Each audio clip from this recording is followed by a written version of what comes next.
Students, last class में हम लोगों ने different characters of living organisms के बारे में पढ़ लिया था. Now in this class we will discuss about the differences between plants and animals. How we will differentiate between plants and animals. तो चलिए शुरू करते हैं आज की क्लास. 3 कॉलम हम लोगों ने बना लेंगे, कैरेक्टर्स, प्लांट्स और एनिमल्स. एक साइड हम लोग कैरेक्टर्स लिखेंगे और उसके बाद हम लोग प्लांट्स और एनिमल्स से उसको क्या करते चलेंगे, कंपेयर करते चलेंगे. तो सबसे पहला जो कैरेक्टर है वो है ग्रोथ. अगर ग्रोथ एज ए कैरेक्टर हम कंसीडर करें तो प्लांट्स के केस में it is continuous up to end of life. Continuous process है in case of plants growth. और ये कैसा होता है, localized होता है. localized कहने का मतलब है कि it is restricted to specialized organs या फिर specialized cells. जैसे कि बहुत अच्छा एग्जाम्पल है एपिकल मेरिस्टेम. तो ये तो हो गए प्लांट्स के बारे में. अगर एनिमल्स में देखें तो एक सर्टेन एज पर आने के बाद जो ग्रोथ होती है वो क्या हो जाती है, रुक जाती है. Growth stops at a certain stage and it is diffused type. यहां पर आप लोगों ने देखा था प्लांट्स के केस में ये कैसा होता है, लोकलाइज्ड होता है. लेकिन एनिमल्स के केस में इट इज डिफ्यूज्ड. कहने का मतलब है कि it occurs all over the body. हर जगह आपको ग्रोथ दिखाई देती है in case of animals. The second character is cell wall. In case of plants rigid cell wall is present and it is the outermost covering of the cell, and just below cell wall cell membrane is present. But in case of animals cell wall is absent.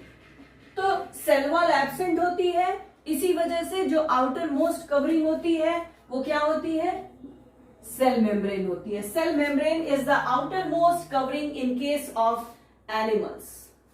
Now next character is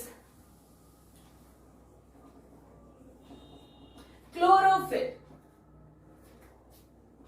all plants having chlorophyll pigment except some fungi and chlorophyll pigment is present in case of plants.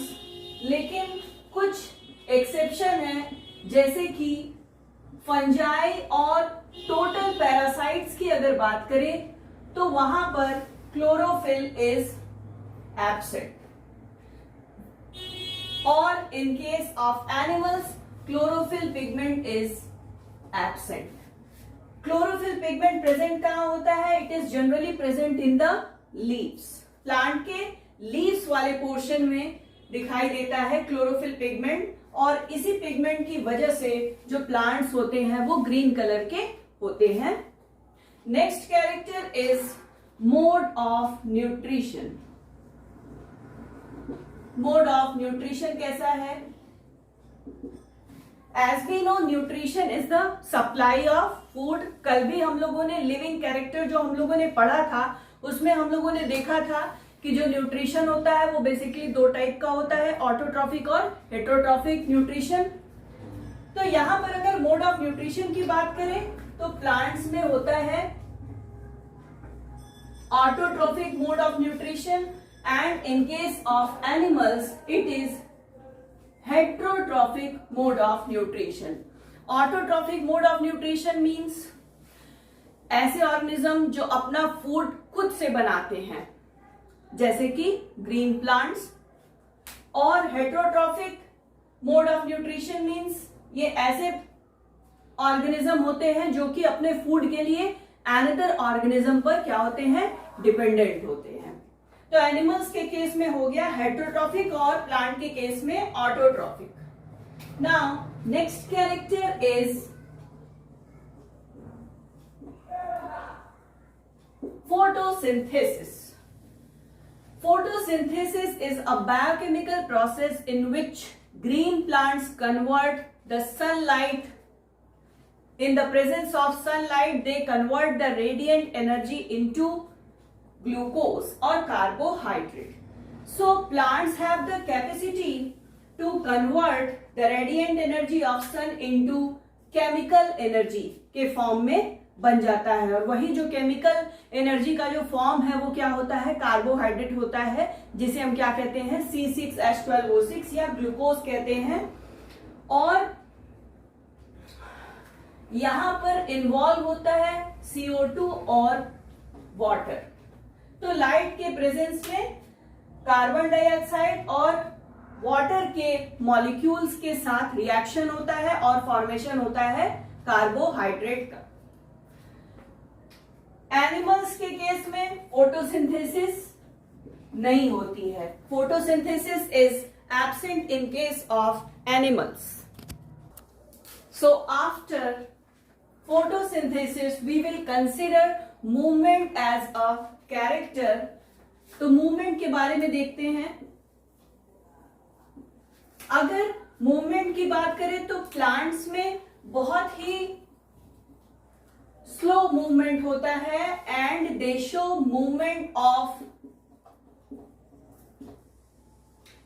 Movement of curvature और variation in their organs. इनके organs में आपको variations या curvatures दिखाई दे सकते हैं। लेकिन animals के केस में मूवमेंट कैसा होता है, ऑब्वियस होता है। दे perform locomotion, they can move from one place to another place.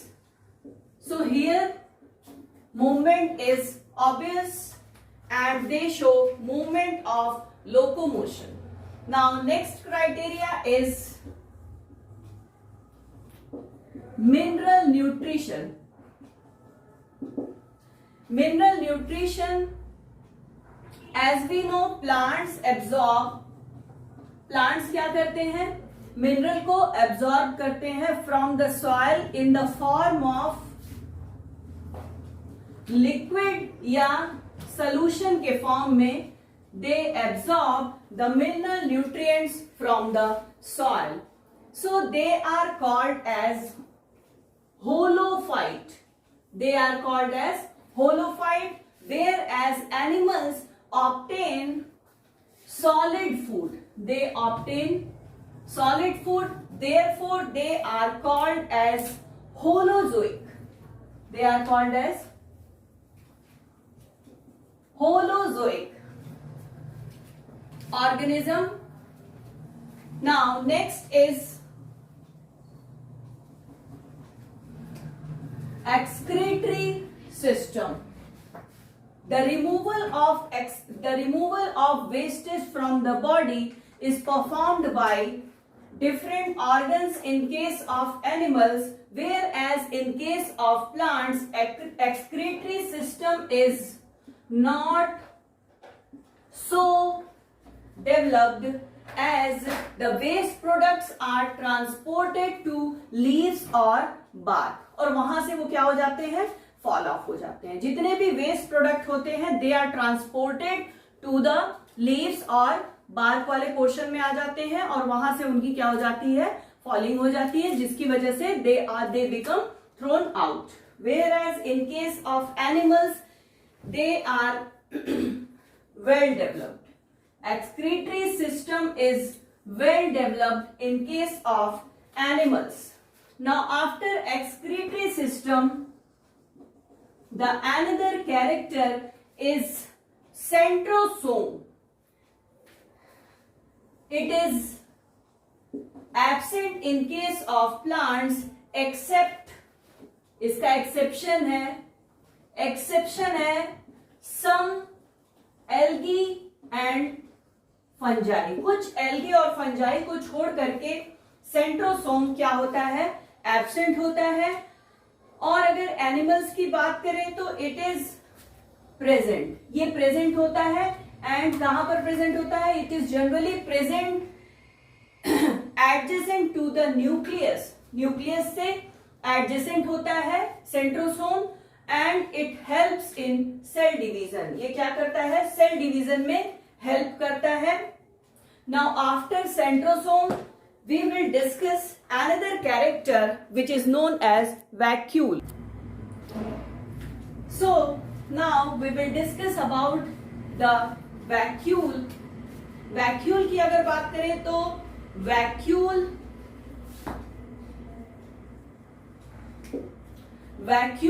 is single large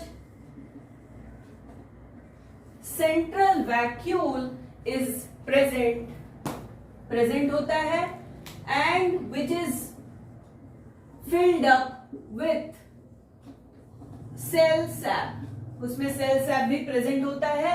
whereas in case of animals we can see many small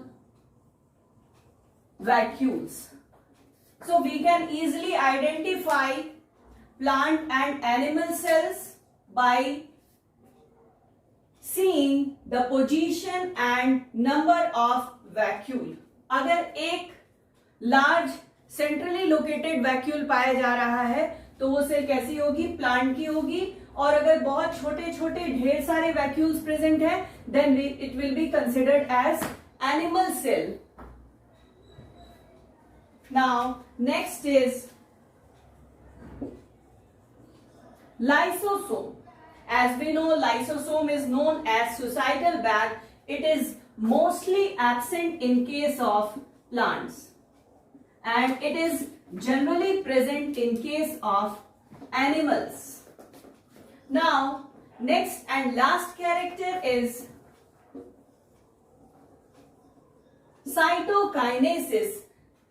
So cytokinesis is done by cell plate method in case of plant cells and in case of animal cells it is done by cell furrow method. So that's all about the difference between plant and animals. आपने ढेर सारे characters देख लिए जो जिससे हम we can easily differentiate between plants and animals. Till then thank you. और हाँ, चैनल को सब्सक्राइब करना नहीं भूलिएगा और अगर वीडियो पसंद आए तो आप भी लाइक करें, कमेंट करके बताइएगा ऑन द कमेंट बॉक्स।